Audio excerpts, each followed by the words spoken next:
Perbarui ilmu Islam kamu bersama Religion di tv1news.com dan TV1 Connect.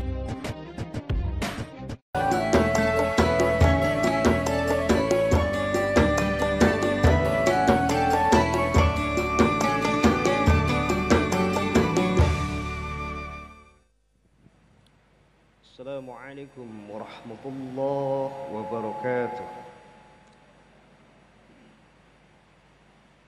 A'udzu billahi minasy syaithanir rajim.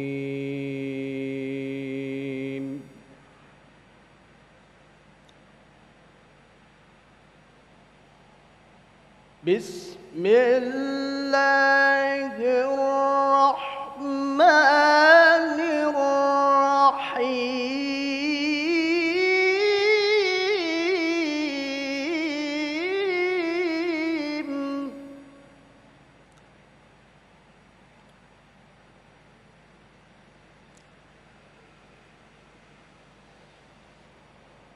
والذي خلق السماوات والأرض في 6 أيام ثم استوى على العرش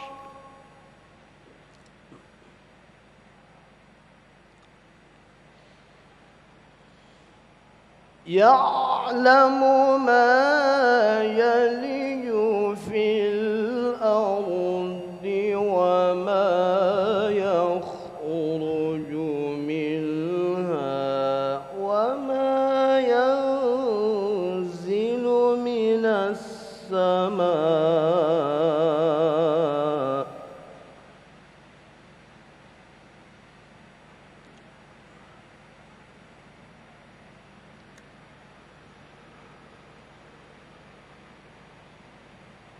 وما يعرج فيها وهو معكم أينما كنتم والله بما تعملون بصير.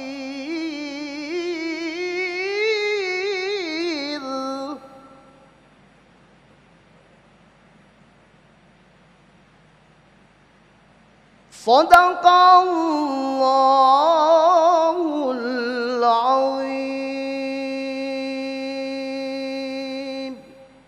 السلام عليكم ورحمة الله وبركاته. Assalamualaikum warahmatullahi wabarakatuh. Alhamdulillahirabbil alamin. Allahumma shalli ala sayyidina Muhammad wa ala ali sayyidina Muhammad.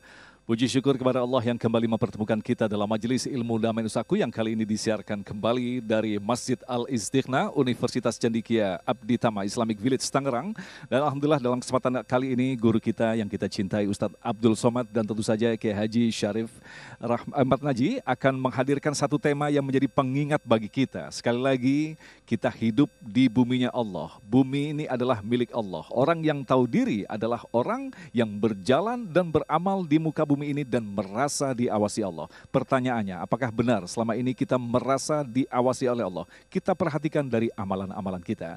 Itulah pemirsa, tema yang kita angkat dalam kesempatan kali ini. Seperti biasa bagi Anda di rumah yang ingin mengajukan pertanyaan berkaitan tema kita, Anda kami persilakan mengirimkan melalui Instagram. Dan untuk pemirsa yang hadir di masjid yang kita cintai ini, Masjid Al-Istighna, siapkan pertanyaan-pertanyaan Anda. Insya Allah nanti kita akan jawab pada segmentasi ketiga, 4, dan 5. Inilah Damai Indonesiaku yang dipersembahkan oleh Sarung Wadimor, tentu sarung kita. Selamat mengikuti.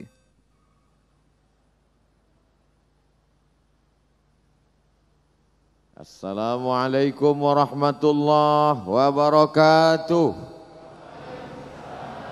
Alhamdulillah. Wassalatu wassalamu ala rasulillah. Sayyidina wa maulana Muhammad ibni Abdillah. Wa ala alihi wa sahbihi wa man tabi'ahu wa mawalah. Asyhadu an la ilaha illallah wahdahu la syarikalah wa asyhadu anna sayyidana Muhammadan abduhu wa rasuluhu la nabiyya ba'dah. Allahumma salli ala sayyidina Muhammadin nabiyil ummi wa ala alihi wa sahbihi wa barik wa sallim. Guru kita, ustaz kita, ulama kita, habaib kita yang kita hormati, semua jamaah yang menyaksikan program ini dalam keadaan lindungan Allah Subhanahu wa taala. Amin ya rabbal alamin. Semua orang mengetahui bahwa Tuhan itu ada. Bahkan orang yang tidak bertuhan sekalipun dalam lubuk hatinya yang paling kecil berkata bahwa Tuhan itu ada. Seorang mulhid, ateis, tidak bertuhan, berjumpa dengan Imam Abu Hanifah, Imam Hanafi, meninggal tahun 150 Hijrah, menantang Imam Hanafi. Aku tidak percaya kalau Tuhan itu ada. Imam Hanafi tersenyum. Andai kau pergi ke tengah lautan, sampai di tengah laut kapal yang kau tumpangi pecah dipukul ombak dihempas gelombang, lalu kemudian engkau hanya berpegang kepada sekeping kayu yang terapung di atas lautan, kakimu tidak menginjak tanah dan tepian tidak terlihat. Apakah di dalam lubuk hatimu yang paling kecil berkata di sana ada Dia yang maha besar yang akan menyelamatkan engkau? Jujurlah, jangan dusta. Maka dia berkata, ya, di dalam lubuk hatiku yang paling dalam aku bisa merasakan bahwa di sana ada Dia yang maha besar, tapi aku tidak tahu siapa namanya. Maka Imam Hanafi berkata, itulah Allah. Memang kudrat manusia mengakui bahwa Allah itu ada, hanya saja dia tidak tahu siapa namanya. Maka datanglah makhluk yang paling mulia Sayyidina wa Maulana Muhammad sallallahu alaihi wasallam mengajarkan Allah. Siapa namanya? Allah. Adakah Tuhan selain Dia? La ilaha illa huwa. Dia tidak sekedar hidup. Al-Hayyu, Dia maha hidup. Dia mengatur kehidupan kita. Al-Qayyum. Kalau memang Dia ada, apakah Dia punya sesuatu? Lahu ma fis samawati wa ma fil ardh. Adakah yang mampu memberikan perlindungan, pertolongan kalau Dia tidak izin? Man dzalladzi yashfa'u 'indahu illa bi'idznih. Apakah Dia tahu apa yang kita lakukan? Ya'lamu ma baina aydihim wa ma khalfahum wa la yuhituna bi syai'in min 'ilmihi illa bima syaa'. Kalau memang Dia ada, bagaimana kekuasaannya? Wasi'a kursiyyuhus samawati wal ardh. Sulitkah Dia untuk mengatur cacing tanah yang berada di dalam lubang-lubang tanah? Sulitkah Dia untuk memberikan rezeki kepada semut-semut yang berada di dalam lubang-lubang kayu? Wala yauduhu hifdzuhuma wa huwal aliyul azim. Ketika ayat itu kita baca, kuatlah keyakinan kita bahwa Dia ada. Namanya jelas, Huwar Rahman, Ar-Rahim, Al-Malik, Al-Quddus, As-Salam, Al-Mu'min, Al-Muhaimin, sampai kepada Ar-Rasyidus Sabur alladzi laisa kamitslihi syai'un wa huwas samiul basir. Semua mengetahui bahwa Allah itu ada, tapi tidak semua orang merasakan bahwa Dia sedang berada dalam pandangan Allah Subhanahu wa taala. Maka kita diajarkan wujud qidam baqa mukhalafatu lil hawadithi qiyamuhu bi nafsihi wahdaniyah qudrat iradat ilmun hayat sama basar kalam. Sifat 20 menurut Imam Abul Hasan Al-Asy'ari, akidah Ahlussunnah wal Jamaah, mengenal Allah awaluddin. Perkara pertama dalam agama ini adalah mengenal Allah Subhanahu wa taala. Setelah dia mengenal Allah, maka dia pun mulai meyakini bahwa dia diperhatikan, dilihat, muraqabatullah, dipersaksikan oleh Allah Subhanahu wa taala. Bagaimana caranya supaya kita merasa dilihat Allah? Pada saat kita angkat takbiratul ihram, mulut kita berkata Allahu Akbar. Dari sejak kecil kita diajarkan jangan menggaru kepalamu walaupun gatal. Masih teringat ayah kita, ibu kita mengajarkan jangan berpindah tempat nak. Saat itu kita sedang diajarkan bahwa kau berada dalam pengawasan Allah. Salat qabliyah paling 2 menit 3 menit. Salat zuhur paling 5 menit. Berjamaah 7 menit. Lalu kemudian diajarkan lebih lama merasakan pengawasan Allah Subhanahu wa taala. Berawal dari kumandang azan subuh, 50 ayat sebelum azan subuh berkumandang, sahur namanya. Nawaitu shauma ghadin an ada'i fardhi syahri Ramadan hadhihi sanati lillahi ta'ala. Seorang laki-laki yang baligh berakal baru wajib berpuasa, tapi anak-anak kecil diajarkan supaya dia merasakan bahwa dia sedang diawasi oleh Allah Subhanahu wa taala. Dia masuk ke dalam toilet, WC, kamar mandi, jam 2 siang, panas terik, tidak ada yang melihat, tidak ada CCTV, tidak ada makhluk hidup di dalamnya, terkunci, tertutup, rapat, tak ada yang memperhatikannya. Tapi saat itu dia tidak akan mau mengambil air, meneguk 1, 2, 3, karena dia sedang merasakan bahwa dia diawasi, diperhatikan, dilihat Allah. Hati kecilnya berkata, aku mesti menjaga puasaku sampai azan maghrib berkumandang. Lalu kemudian ada yang lebih lama lagi daripada itu. Diawali pada tanggal 8 Zulhijjah hari Tarwiyah, tanggal 9 hari Arafah, tanggal 10 hari Nahar. Selama 3 hari dia merasakan bahwa dia diawasi oleh Allah. Rambutnya punya dia, bulu tangannya punya dia, bulu hidungnya milik dia. Tapi dia tidak mau mencabutnya, tidak mau memotongnya. Kenapa? Karena saat itu dia sedang berada dalam keadaan ihram, yang halal menjadi haram. Saat itu dia sedang berada pada pakaian ihram. Saat itu dia sedang berada di tanah haram. Inilah waktu yang paling lama merasakan bahwa dia sedang berada pada pengawasan Allah Subhanahu wa taala. Kalaulah orang pergi haji dan umrah itu tidak memahami filosofi yang ada, dia hanya berputar-putar, berlari antara bukit Safa dan Marwah. Kalaulah orang yang sholat itu tidak mengerti hakikat sholat, hanya tegak ruku dan sujud. Kalaulah orang yang berpuasa itu tidak mengerti apa target dari puasa, hanya menahan makan dan minum. Tujuan dari semua ibadah adalah merasakan kebersamaan dengan Allah Subhanahu wa taala. Ada yang lebih tinggi daripada Islam, iman. Ada yang lebih tinggi daripada iman, ihsan. Apa itu ihsan? Anta'budallaha ka'annaka tarah. Kau sembah Allah seakan-akan kau melihat Allah. La tudrikuhul absaru, tapi kau tidak bisa melihat Allah. Kalau kau tidak bisa melihat Allah, fa innahu yarak, maka sesungguhnya Allah yang mengawasi engkau. Kalau kau takut berbuat dosa karena atasanmu akan keluar kota. Kalau kau takut berbuat maksiat karena CCTV, kabelnya akan dimakan tikus. Tapi kalau kau takut melakukan dosa karena kau merasakan pengawasan muraqabatullah, dilihat Allah, diperhatikan Allah, wa huwa ma'akum ainama kuntum. Kau selalu berada bersama Allah dimanapun kau berada. Disitulah puncak tauhid, puncak amal, puncak daripada segalanya adalah merasa sunyi di tengah keramaian, merasa ramai di tengah kesunyian. Nampaknya ramai, tapi sebenarnya hanya berdua dengan Allah. Nampaknya sunyi, tak ada orang, tapi sebenarnya ramai karena selalu merasa bersama dengan Allah Subhanahu wa taala. Mudah-mudahan kita selalu merasakan selalu dalam pengawasan Allah Subhanahu wa taala. Wallahu a'lam bishawab. Amin ya rabbal alamin. Pemirsa yang dirahmati Allah, itulah tadi sebuah mukadimah, sebuah nasihat dan satu hal yang patut kita garis bawahi dan ingat baik-baik. Allah ada, tetapi tidak semua orang merasa diawasi oleh Allah. Lantas bagaimanakah wujud orang yang selalu merasa diawasi oleh Allah? Kiai Syarif akan menjelaskan selepas pesan-pesan berikut ini. Tetaplah bersama kami Damai Indonesiaku yang dipersembahkan oleh Sarung Wadimor, tentu sarung kita.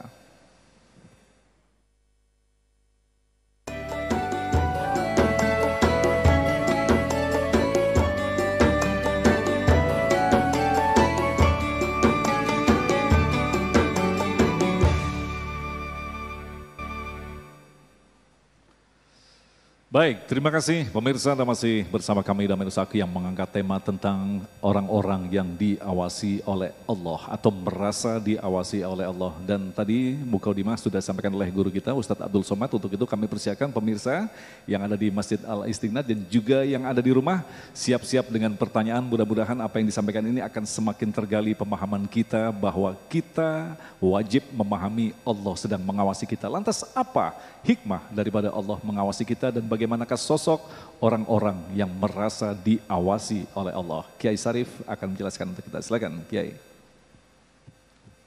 Bismillahirrahmanirrahim. Assalamualaikum warahmatullahi wabarakatuh. Alhamdulillahirabbil alamin. Allahumma salli wa sallim ala sayyidina Muhammad wa ala ali sayyidina Muhammad. Amma ba'du, fa ya ayyuhal jam'ul karim, jamaah sekalian berbahagia, pemirsa TV One dimanapun berada, yang semoga pengajian ini akan menjadikan diri kita semakin istiqomah untuk melakukan ketaatan. Kalau kita merujuk kepada bulan Ramadan, sesungguhnya semua umat Islam adalah orang-orang yang mempunyai mental untuk merasa diawasi oleh Allah Subhanahu wa taala. Cuman sayangnya cuman di bulan Ramadan. Karena di bulan Ramadan mereka dalam kesendirian tidak berani membatalkan puasanya di siang hari. Kenapa? Bukan karena ingin dia menjadi orang soleh, tetapi karena dia tahu bahwa ada Allah yang mengawasinya. Cuma pasca Ramadan, maka kemudian banyak orang yang mereka menganggap bahwa mereka sudah lagi tidak diawasi. Maka itu jamaah, waktu yang singkat ini saya ingin mengajak kepada kita semuanya, usikum wa nafsi bittaqwallah, untuk mengingatkan diri kita bahwa tidak ada satu pergerakan yang kita lakukan kecuali Allah melihat dan Allah menyaksikan. Rasanya menarik dan akan menjadi keren. Ini Indonesia akan menjadi negara yang begitu damai dan penuh keberkahan. Kalau bukan hanya tes wawasan kebangsaan yang dibikin, tetapi tes wawasan pengawasan Allah. Buat mereka, saudara-saudara kita, orang-orang hebat yang terpilih mewakili rakyat, dan mereka mempunyai iman kepada Allah Jalla Jalaluh. Bila kemudian mereka selalu merasa diawasi oleh Allah, mereka tidak akan pernah mau menyia-nyiakan amanah yang telah diberikan. Tidak akan ketemu kita orang Islam yang dia ruku dan sujud kemudian mengkhianati rakyatnya dengan korupsi yang mereka lakukan. Mengapa? Rakyat boleh jadi tidak tahu, tetapi Allah melihatnya, tetapi Allah akan menghisabnya, tetapi Allah akan memintakan pertanggungjawabannya. Bila engkau lolos dari kehidupan di dunia ini, kau tidak akan pernah lolos nanti pada saat di yaumil qiyamah. Bila pengetahuan ini tertanam kepada pemimpin-pemimpin kita, kepada semua orang yang yakin dengan Allah sebagai Tuhannya, maka jemaah sekalian berbahagia, hikmah dari merasa diawasi adalah mereka akan terus dalam keadaan takut kepada Allah. Tuan Syekh Imam Ghazali bercerita dalam kitab Mukasyafatul Qulub, ada satu rombongan kafilah, di situ ada wanita cantik yang sedang dilirik oleh seorang laki-laki. Sampai pada waktu malam hari, wanita yang cantik ini, yang bercerita Imam Ghazali, rasanya sulit kita untuk berkata ini sebuah kedustaan. Jemaah, pada saat wanita itu keluar di malam hari, dia mengikuti dan kemudian menyatakan isi hatinya. Kemudian wanita itu berkata, unzur anaman nasu bi ajma'ihim. Apakah sudah tidur semua manusia? Semuanya udah tidur. Girang nih lelaki, dia berbangga diri bahwa keinginannya diturutin oleh itu perempuan. Dia keliling dan kemudian berkata, hum niyam, mereka semua sudah tidur.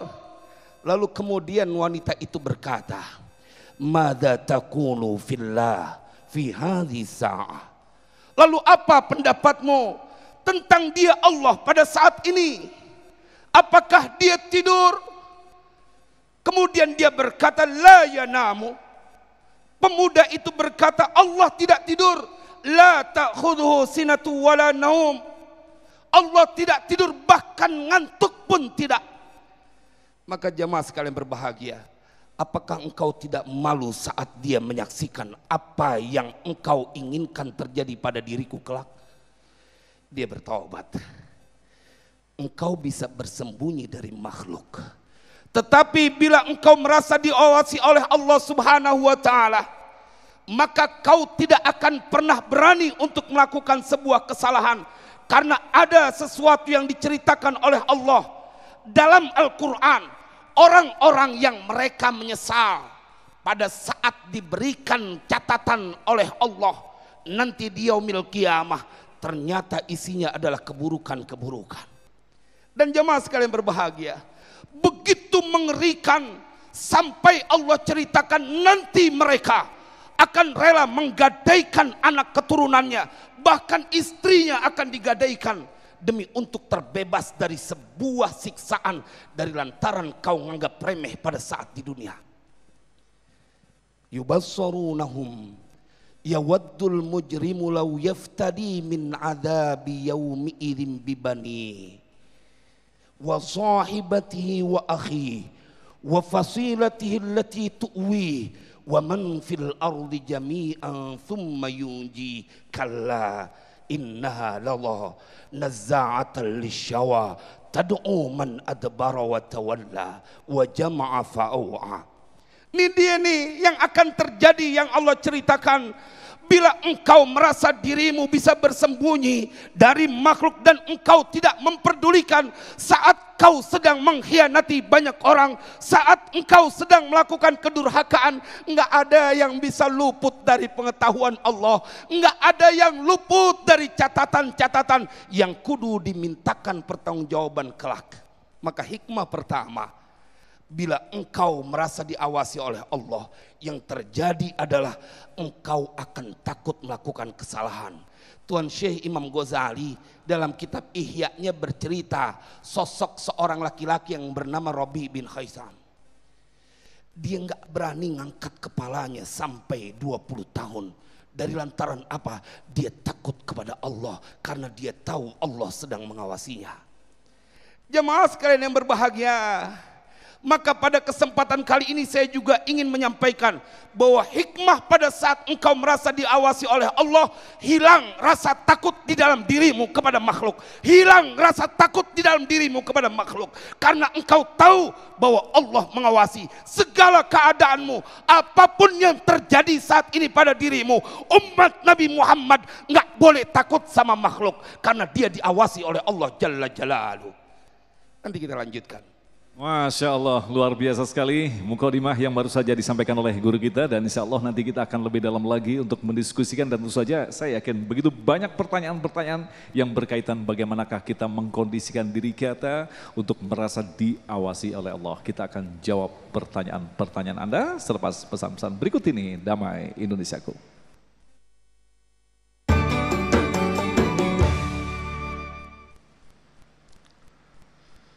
Baik, terima kasih pemirsa Anda masih bersama kami dan Musaku, dan insya Allah dalam segmentasi pertanyaan-pertanyaan berikut ini akan memperdalam tema kita dan semakin memperkuat kita untuk terus menerus tanpa lelah memperbaiki diri kualitas kita sehingga sampai pada titik kita merasa diawasi oleh Allah. Pertanyaan pertama akan disampaikan oleh Ibu Echa yang akan dijawab oleh Ustadz Abdul Somad. Silakan. Assalamualaikum warahmatullahi wabarakatuh. Yang ingin saya tanyakan, bagaimana kita memaksimalkan diri kita dalam khairul innas anfaulin nas, karena kebenaran kami dari profesi kesehatan. Terima kasih. Assalamualaikum warahmatullahi wabarakatuh. Waalaikumsalam warahmatullahi wabarakatuh. Silakan Ustadz Somad. Izin Kiai. Dulu standar manusia yang paling mulia adalah yang paling kaya. Dulu standar manusia yang paling terhormat adalah yang paling tinggi jabatannya. Dulu standar manusia yang paling dihormati adalah yang paling ganteng. Standar manusia zaman jahiliyah apa dia keturunan Quraisy atau bukan. Ketika Islam datang, maka memporak-porandakan standar-standar yang dibuat oleh manusia ini. Maka datanglah Nabi mengatakan seperti yang diperintahkan Allah untuk diucapkan bibirnya, inna akramakum indallah atqakum. Orang yang paling mulia, yang paling takut kepada Allah. Siapa yang paling baik? Anfa'uhum linnas. Orang yang paling baik, orang yang paling bermanfaat buat manusia. Seringkali kita menganggap yang paling baik adalah ustadz, karena dia yang menjaga batin hati dari syirik, dari ghibah, dari namimah, zahirnya. Tapi ibu mewakili saudari-saudaraku yang dari medis, dari dokter, kedokteran. Sesungguhnya mereka juga sangat bermanfaat. Berapa banyak ibu-ibu hamil yang terselamatkan dari kematian. Berapa banyak janin-janin diberikan penyuluhan dengan benar dan baik sehingga terselamatkan. Berapa banyak para ulama yang selamat dari penyakit menular karena jasa mereka. Maka sesungguhnya kalau profesi itu diniatkan untuk beribadah kepada Allah, dapat dua-duanya. Materi dia dapat, spiritual dia dapat. Dunia dia dapat, akhirat pun dia selamat. Jadi manfaatkanlah apapun profesi kita. Kata Syekh Umar At-Tilmisani, nahnu du'an qabla kulli syai. Kita ini adalah da'i sebelum jadi apapun. Dokter profesimu yang kedua. Profesimu yang pertama adalah da'i. Kalau datang orang ke rumah sakit, ke tempat praktekmu, ke apotekmu, Yang pertama kau sentuh adalah hatinya. Kalau mau sehat cepat, segera bertaubat.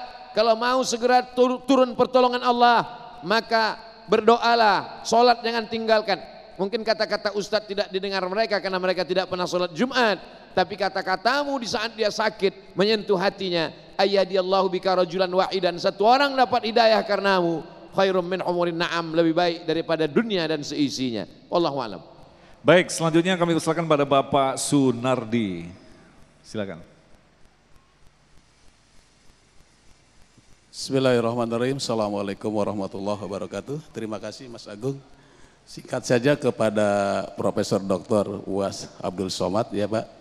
Kami sebagai profesi sebagai pendidik Pak, jadi menanamkan muraqabah, muqatullah, menanamkan sifat yang diawasi oleh Allah. Tentunya kami berkaitan dengan peserta didiknya. Nah ini saya minta tip-tip dari Prof, bagaimana tentunya ada peribahasa guru kencing berdiri, murid kencing berlari gitu kan. Artinya kita tanamkan, apalagi sekarang ada kampus Merdeka, Merdeka Belajar. Penting bagi sekali sebagai pendidik, mungkin ada Prof, ada kiat-kiatnya bagaimana kami menanamkan kepada para mahasiswa agar punya sifat semuanya diawasi oleh Allah. Ketika sendiri tentunya ramai, ketika ramai tentunya dalam garansi. Terima kasih. Assalamualaikum warahmatullahi wabarakatuh. Waalaikumsalam warahmatullahi wabarakatuh. Silakan. Lisanul hal afsah min lisanil maqal. Perbuatan jauh lebih menyentuh hati daripada ucapan. Seorang guru mengajarkan murid-muridnya hadis. Idza akala ahadukum falyakul biyamini, kalau makan makanlah pakai tangan kanan. Wa idza syariba ahadukum falyashrab biyamini, kalau minum minumlah pakai tangan kanan. Fa inna syaitana ya'kulu bishimalihi wa yashrabu bishimali. Setan minum pakai tangan kiri, makan pakai tangan kiri. Tapi ternyata diam-diam di luar kelas, mata kepala si murid melihat gurunya makan pakai tangan kiri. La yashrabanna ahadukum qa'iman. Janganlah kamu minum berdiri. Tapi ternyata ketika si murid bertamu ke rumah gurunya, dia lihat gurunya minum berdiri. Maka sesungguhnya perbuatan kita amat sangat sampai ke hati mereka. Ada yang lebih hebat lagi daripada perbuatan kita. Pertama ucapan, hanya sekedar transformasi ilmu, memindahkan ilmu dari kepala kita ke kepala dia. Ada yang lebih hebat daripada itu perbuatan. Tapi ada yang lebih hebat daripada perbuatan, doa kita, munajat kita di tengah malam. Pernahkah kita mendoakan murid-murid kita dalam tahajud kita? Jadikan mereka orang yang takut kepadamu ya Allah. Jadikan mereka senantiasa merasa muraqabatullah. Betapa doa kita kepada murid kita seperti doa Nabi kepada umatnya. Kenapa? Kada al-muallimu ayyakuna rasula. Begitu kata Iqbal, seorang penyair dari Pakistan. Hampir saja seorang guru itu menjadi rasul. Seandainya ada rasul sesudah Nabi Muhammad SAW, maka rasul itu pastilah seorang guru. Maka kita tanamkan. Boleh jadi kata-kata kita, ustadz penceramah, tidak masuk ke dalam hatinya. Tapi kata-kata ibu, guru yang kedua. Al-madrasatul ula. Ibu adalah sekolah yang pertama. Saya masih ingat ketika kecil main-main di tengah jalan dapat mobil-mobilan pulang ke rumah. Sebelum tidur ditanya oleh ibu, ini dapat dari mana? Di jalan. Sebelum tidur pulangkan mobil-mobilan ini ke jalan. Karena kau dilihat oleh Allah. Kalau kau bawa, ini mungkin punya temanmu, mungkin punya sahabatmu. Nanti di akhirat kau akan memikulnya. Kata-kata itu sampai hari ini, setiap melihat benda di tengah jalan, terpikir dan teringat. Betapa ibu bukan profesor doktor, ibu mungkin bukan ustadz, ibu bukan ustazah. Tapi kata-kata ibu sudah membuat dia menjadi takut dan merasakan pengawasan Allah Subhanahu wa taala. Wallahu a'lam. Baik, pertanyaan berikutnya, Kiai, ada dari Instagram. Ketika kita merasa lupa diawasi oleh Allah karena saking asiknya dengan dunia, mohon penjelasannya. Rada aneh kalau kemudian dia menjadi lupa dalam pengawasan Allah. Rada aneh. Kenapa? Karena dia betul-betul kalau dia masih melakukan sholat, maka dia akan selalu diingatkan inna sholati wa nusuki wa mahyaya wa mati lillahi rabbil alamin. Jadi kalau ada orang sampai lupa dengan pengawasan Allah, itulah yang kemudian disabdakan oleh baginda Rasulullah SAW. Hadis ini diriwayatkan oleh Thauban, Maula Rasulillah. Kita akan temukan juga dalam kitab Hilyatul Aulia. Bercerita bahwa nanti bakalan umat Islam banyak tetapi kemudian terkepung dan mereka akan menjadi sangat lemah karena seperti buih, karena mereka punya penyakit wahan. Kenapa penyakit wahan itu? Penyakit wahan adalah orang yang cinta sama dunia dan takut mati. Jemaah sekalian yang berbahagia, karena engkau takut mati kemudian engkau menjadi lupa dengan Allah. Karena engkau cinta kepada dunia kemudian engkau menjadi lupa dengan Allah. Kita perlu belajar. Di dalam Al-Quran Allah ceritakan, saya rada penasaran, kenapa begitu istimewanya orang yang mereka memusuhi Nabi Musa kemudian sampai dibayar oleh Fir'aun buat berperang dengan sihirnya. Tetapi begitu kalah, apa yang terjadi dengan para penyihir yang disewa oleh Fir'aun? Qalu amanna bi rabbil alamin rabbi Musa wa Harun. Mereka langsung beriman, padahal musuh Nabi Musa. Begitu melihat sihirnya kalah langsung beriman. Bukan cuma itu, Allah ceritakan tentang dahsyatnya iman mereka ketika Fir'aun kemudian protes. Qala amantum bihi qabla an adzana lakum. Inna hadza lamakrum makartumuhu fi hadhi inna hadza lamakrum makartumuhu fi hadhi litukhriju minha ahlaha. Dia bilang bahwa ini adalah makar kalian. Sungguh aku akan la'uqatti anna aydiyakum wa arjulakum min khilafin thumma la'usallibannakum ajma'in. Begitu baru beriman diancam sama Fir'aun, aku akan potong tangan kanan, kaki kiri secara bersilang. Tapi dia tidak takut. Kenapa? Qalu inna ila rabbina munqalibun. Karena mereka punya keyakinan Allah tidak akan membiarkan hambanya dalam kesulitan. Allah menyayangi dirimu melebihi ibumu menyayangi dirimu. Allah menyayangi dirimu bahkan melebihi dirimu menyayangi dirimu. Allahu Akbar, luar biasa sekali. Baik, kita akan lanjutkan lagi untuk menjawab pertanyaan-pertanyaan Anda selepas pesan-pesan berikut ini. Tetaplah bersama kami Damai Nusaku yang dipersembahkan oleh Sarung Wadimor, tentu sarung kita.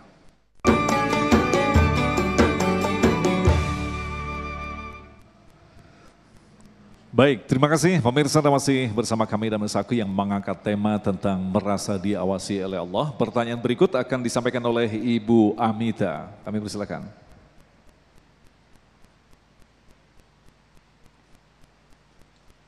Bismillahirrahmanirrahim. Assalamualaikum warahmatullahi wabarakatuh. Mohon izin bertanya Bapak Profes.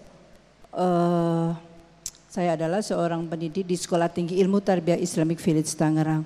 Yang saya tanyakan adalah bagaimana apabila kita dalam suatu kondisi ditekan oleh seseorang sehingga kita tidak mampu melawannya, mungkin karena kita tidak mempunyai kekuasaan, takut kita kehilangan pekerjaan dan lain sebagainya karena ketidakmampuan kita.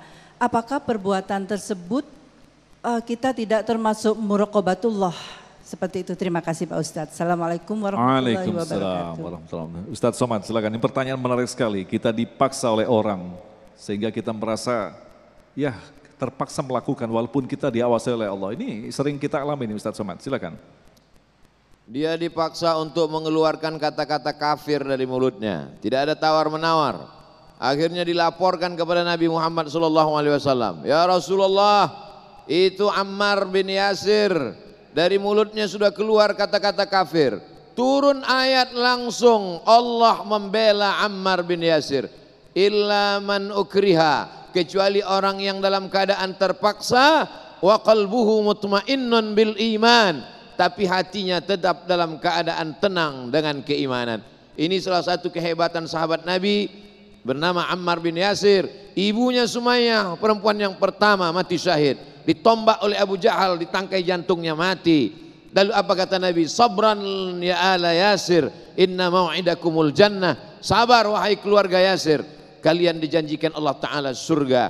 Ini menunjukkan bahwa kalau ada orang Islam dalam keadaan perang melawan komunis, melawan ateis, melawan kafir, munafik, amat sangat terpaksa, dibakar kulitnya, dipotong, lalu kemudian dia terpaksa mengeluarkan kata-kata, maka selama hatinya masih tenang. Tapi ada yang lebih hebat daripada itu, ketika Nabi Isra dan Mi'raj mencium bau harum semerbak kasturi. Nabi bertanya kepada Jibril, siapa ini Jibril?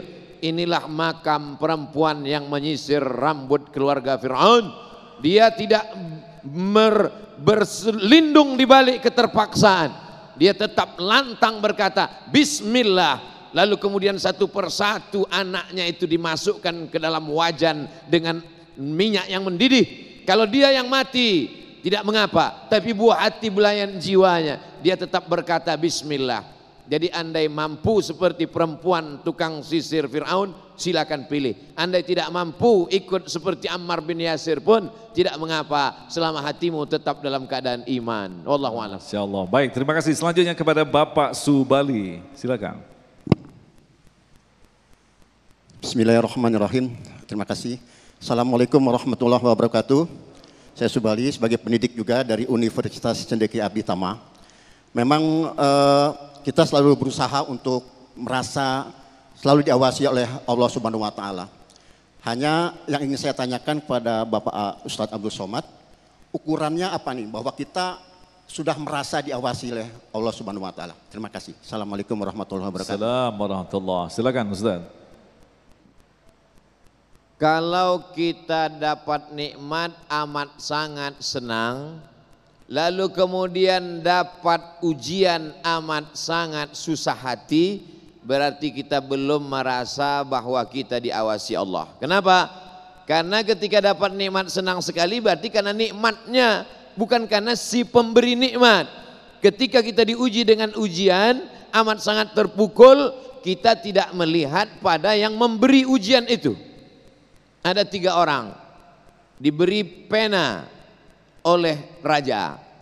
Orang pertama berkata, alhamdulillah saya diberi pena sehingga saya bisa menulis. Orang kedua berkata, masa iya raja cuma ngasih pena, kasih emas, kenapa tidak kasih kuda, kenapa tidak kasih kereta kencana, ini kan raja. Orang ketiga berkata, aku tidak melihat penanya, tapi aku melihat siapa yang memberikannya. Makanya para nabi-nabi itu tidak pernah mengeluh kepada Allah. Mengeluhkah Nabi Musa alaihissalam? Tidak. Mengeluhkah Nabi Yunus ditelan ikan dalam 3 kegelapan? Gelapnya perut ikan, gelapnya tengah malam, gelapnya lautan. Tapi dia tidak mengeluh. Apa yang dia katakan dalam perut ikan itu? La ilaha illa anta subhanak inni kuntu minaz zalimin. Ketika kita merasakan diperhatikan Allah, tak ada beda antara cacian dan makian. Pujian tidak membuat melambung, cacian tidak membuat murung. Tapi itu hanya mudah diucapkan. Ketika dibully oleh haters dan buzzer, kita susah hati juga. Allahu a'lam. Nangis-nangis juga. Ya, berikut kepada Kiai Sarif, ini ada pertanyaan dari media sosial. Kita tahu bahwa kita memang wajib merasa diawasi oleh Allah, tetapi manusia memiliki potensi melakukan kesalahan, dan itu memang ciri khas daripada anak Adam. Silakan, Kiai. Ya, melakukan kesalahan, kemudian mereka segera ingat Allah, dan kemudian berjanji untuk tidak mengulanginya lagi, maka itu tetap menjadi ciri-ciri orang yang bertakwa. Walladzina idza fa'alu fahishatan aw zalamu anfusahum dzakarullaha fastaghfaru li dzunubihim wa may yaghfiru dzunuba illallah wa lam yusirru 'ala ma fa'alu wa hum ya'lamun. Jadi tidak serta-merta orang yang melakukan kesalahan kemudian dia tidak merasa diawasi. Ketika engkau melakukan kesalahan kemudian kau ingat kepada Allah, begitu yang Allah sampaikan, maka sesungguhnya pada saat itu engkau kemudian bersegera memohon ampun kepada Allah dan kemudian tidak tetap melakukan kesalahan itu, maka engkau adalah orang-orang yang masuk dalam kriteria orang-orang yang bertakwa. Karena manusia adalah orang yang dia rentan dengan sebuah perbuatan kesalahan, kedurhakaan. Tetapi jemaah, ada orang yang nyaman dengan perbuatan dosa. Ini yang bahaya. Kita lihat bagaimana Nabi Adam alaihissalam di dalam surga masih tidak luput dari sebuah pelanggaran. Kita lihat bagaimana seseorang yang dia hidup di masa Rasulullah juga masih mempunyai kesalahan. Padahal ada Nabi saat itu. Tetapi kemudian mereka meminta maaf. Umar ibnul Khattab dan Abu Bakar As-Siddiq dalam satu waktu mereka mempunyai masalah. Tapi kemudian segera berdua mereka islah. Dan itu adalah jalan yang harus kita pilih. Engkau boleh jadi lupa dengan satu keadaan di mana engkau diawasi oleh Allah, tetapi begitu engkau ingat segera engkau mohon ampun. Dan bahkan dalam kitab An-Nasaihud Diniyah wal Wasayal Imaniyah, Tuan Syekh Al-Habib Abdullah bin Alwi Al-Haddad mengutip sebuah hadis bahwa Allah membentangkan pintu ampunannya di waktu siang hari demi untuk memberikan kesempatan buat mereka yang bikin dosa di waktu malam hari. Allah membentangkan ampunannya di waktu malam hari demi untuk memberikan kesempatan buat mereka yang bikin dosa di siang hari. Karena itu jamaah sekalian berbahagia, sungguh beruntung umat Nabi Muhammad karena mereka diperlakukan istimewa oleh Allah. Allahu Akbar, jawaban yang sangat luar biasa sekali. Mudah-mudahan kita akan memberikan jawaban-jawaban yang tentu saja akan melengkapi tema bahasan kita. Insya Allah selepas pesan-pesan berikut ini tetaplah bersama kami, Damai Indonesiaku.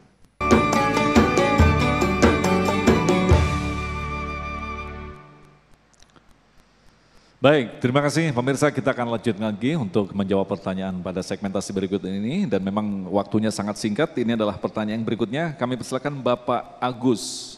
Silakan.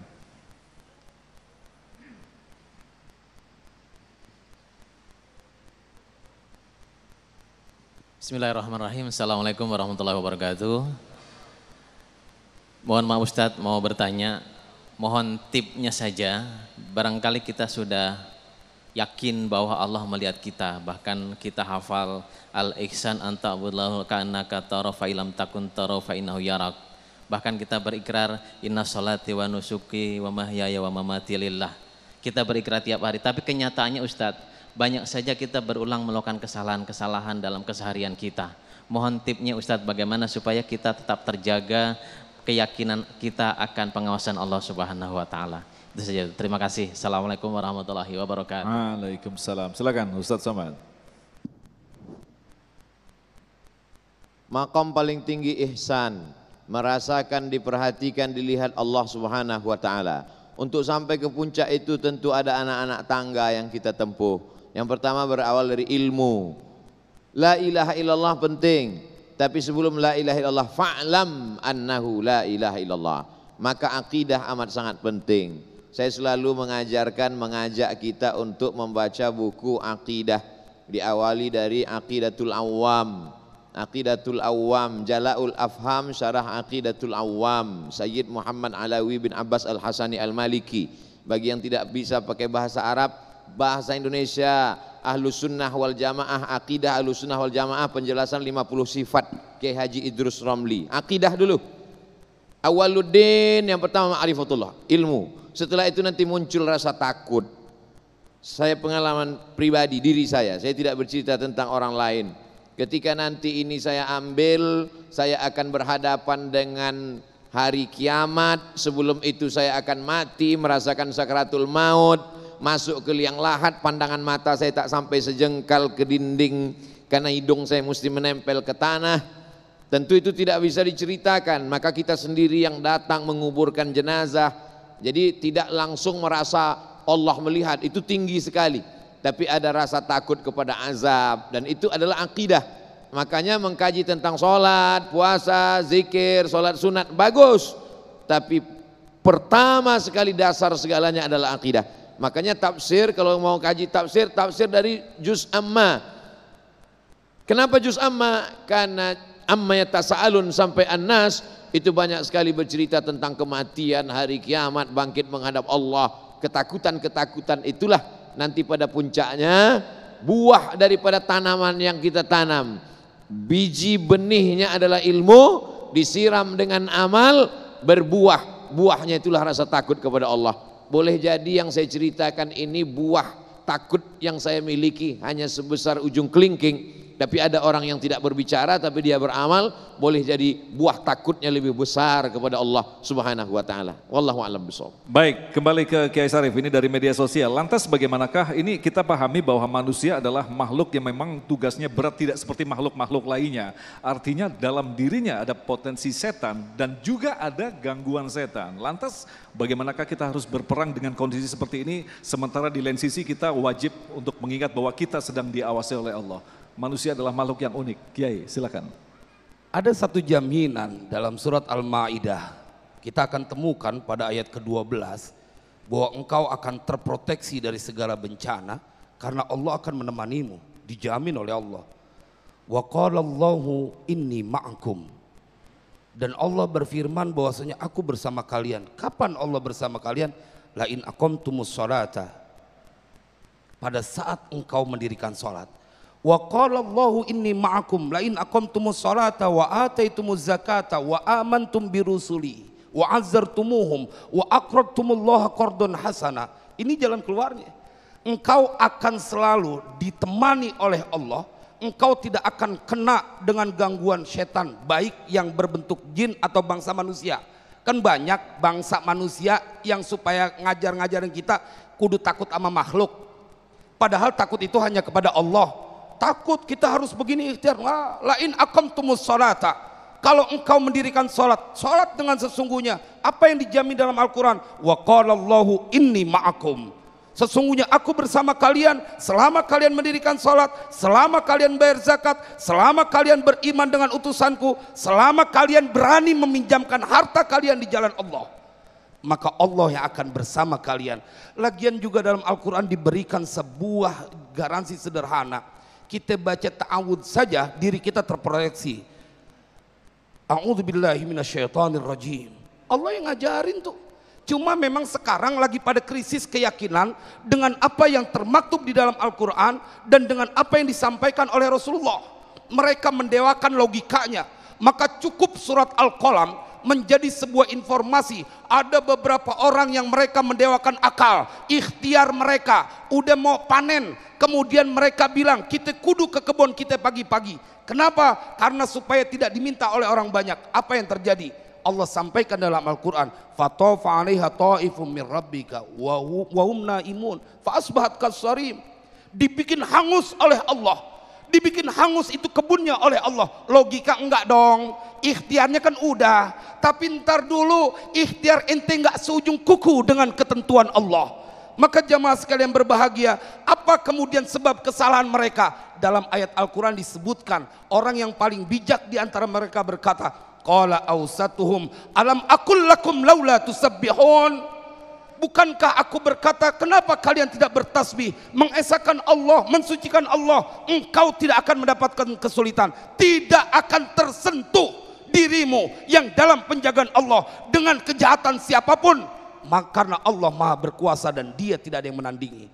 Masya Allah, sebuah jawaban yang tegas sekali. Terima kasih Ustadz Abdul Somad, Kiai Syarif Manaji yang telah memberikan sebuah nasihat yang sangat luar biasa sekali. Ini menjadi bekal bagi kita, memperkaya pemahaman kita tentang khasanah Islam, dan kita tidak sekedar mengetahui, mari kita bersama-sama membuktikan kebenaran daripada ayat-ayat Allah sehingga kita sampai pada level meyakini bahwa kita sedang diawasi oleh Allah. Tetaplah bersama kami, Damai Indonesiaku.